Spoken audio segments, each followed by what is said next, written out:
this video, what I'm going to do is show you a really cool feature on how to insert a transition. It's a zoom transition. It's not the common zoom transition you would use in PowerPoint.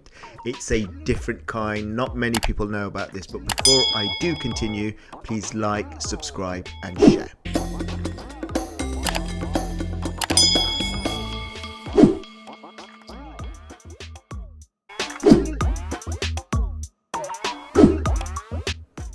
So I've got a 4-slide presentation opened up here, which I'm going to share with colleagues in the next coming weeks. But what I want to do, I don't want this PowerPoint presentation to be your bog standard presentation. I want it to be engaging and jazz it up. And this is where the zooming transition comes into its own.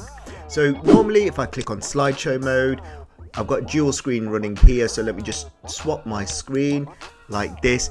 It would normally play like this, and I will obviously go through the content on each slide orally in my presentation. However, what I want to do, if I scroll to slide 1, is add slides 2, slide 3 and slide 4 in this slide 1. So when I click on each of those individual slides, it will zoom into that slide. When I click off it, it will zoom out onto this main slide, and if I click on slide 3 in this slide, it will zoom in, so on and so forth. And this is what you do.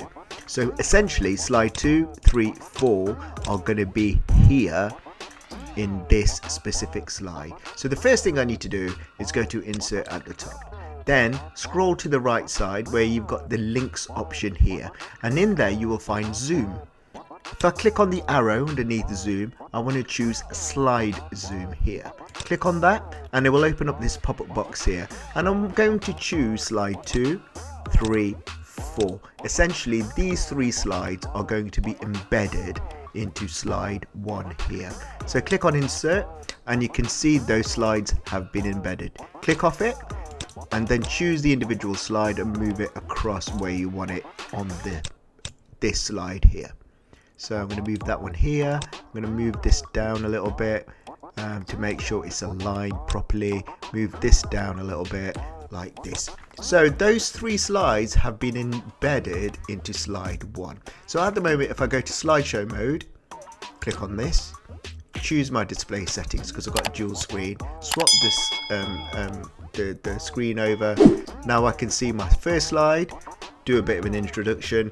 Click on this slide, it will zoom into that slide there. Click off it, it will go to the second slide. Click off it, go to the third slide. There's a bit missing. So because what I want to do, when I click off that slide, it should zoom out back to that main slide every single time, which is not currently doing.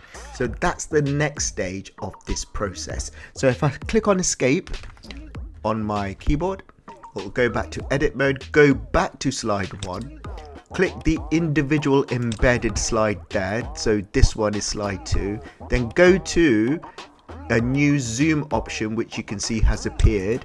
Then scroll to the left side which says return to zoom here, and just click on this checkbox here, and then go to slide 3, do the same, go to zoom, return to zoom, go to slide 4, highlight it, go to the zoom option, go return to zoom. Now if I go to slideshow mode by clicking this, or clicking F5 on your keyboard, or going to slideshow play from beginning here, what you will see, again, I've got dual screen opened up, so I'm going to change my display settings to swap the presenter view and slideshow view. I'm on my main screen, my main slide, to do my introduction. So if I want to go to slide 2, it will zoom into that slide, which is fantastic. Explain what I need to explain there. Click off it, it will zoom back into that main slide again, which is exactly what I want. Go to slide 3, do my talking, explain each of these concepts, click off it, back into the main slide, and slide 4, explain what I need to explain, then click off it, and there you go. So it just jazzes it up, adds that bit more of an engagement into your PowerPoint presentation and into that discussion. I hope this video has helped you. Please do check it out. Please like, subscribe and share.